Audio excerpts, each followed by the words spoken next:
Welcome to Pigeon Post News Channel. North Korea conducts missile test.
Thank for watching. Hope you enjoy. Subscribe for more Pigeon Post News.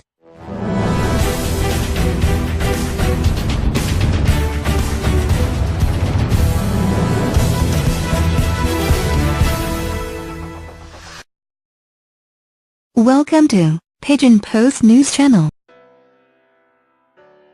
Mattis warns North Korea against any attack on U.S. or its allies. Seoul, South Korea, AP, in an explicit warning to North Korea, U.S. Defense Secretary Jim Mattis on Friday said any use of nuclear weapons by the North on the United States or its allies would be met with what he called an effective and overwhelming response. U.S. defense secretaries have long offered assurances to South Korea and Japan that its nuclear umbrella will protect them, but Mattis's statement was perhaps more pointed than most. He made the remarks during an appearance with his South Korean counterpart, Defense Minister Han Min-koo. North Korea continues to launch missiles, develop its nuclear weapons program, and engage in threatening rhetoric and behavior, Mattis said, with Han standing at his side and US and South Korean flags at their backs. "We stand with our peace-loving Republic of Korea ally to maintain stability on the peninsula and in the region," he added. "America's commitments to defending our allies and to upholding our extended deterrence guarantees remain ironclad. Any attack on the United States, or our allies, will be defeated, and any use of nuclear weapons would be met with a response that would be effective and overwhelming." Mattis's statement showed why he chose South Korea for his first visit overseas since becoming Defense Secretary January 20. He sought to reassure South Koreans of the long-standing U.S. commitment to a defense treaty that President Donald Trump suggested during the campaign was a bad deal for America.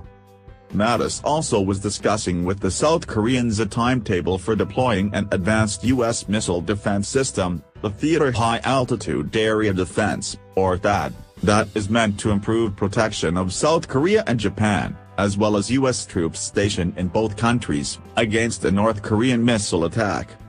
The current caretaker South Korean government has said it supports THAAD deployment, but the decision is in doubt because of approaching national elections.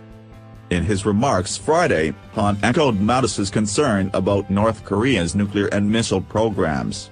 He said they blatantly threaten the international community and have created a severe security situation on the Korean peninsula. He described Mattis's visit so early in his tenure as a warning to North Korea. After a series of meetings in Seoul, Mattis was scheduled to fly to Tokyo on Friday for further consultations. The U.S. has 28,500 troops permanently based in South Korea and about 50,000 in Japan. Speaking to reporters as he traveled to South Korea, Mattis said he would consult with South Korean and Japanese officials about whether the current strategy for getting the North to curtail or eliminate its nuclear and missile programs was adequate. North Korea has said it was nearly ready to test launch a ballistic missile of intercontinental range, meaning it could theoretically threaten the United States. "Were it not for the provocative behavior of North Korea, we would have no need for THAAD out here," Mattis said in his brief remarks to reporters. Alluding to China's objections to having THAAD deployed in South Korea, Mattis said, "THAAD should be a worry to no nation other than North Korea." In Washington this week, the Senate Foreign Relations Committee held its first policy hearing since Trump took office to discuss North Korea. There were more questions than answers. Last month, Trump fueled speculation of possible U.S. military action to preempt North Korea's weapons development. In response to Kim's threat, Trump tweeted, "It won't happen." But he didn't elaborate how he could be so sure.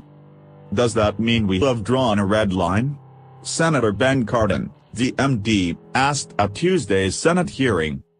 During the campaign, Trump complained that defense treaties disadvantaged the U.S. and that he would not rule out abandoning signatories if they refused to pay more for their defense. He also suggested that South Korea and Japan, which are already within the range of North Korean missiles, might acquire their own nuclear weapons rather than rely on U.S. deterrence. Thanks for watching. Hope you enjoy. Subscribe for more. Pigeon Post News.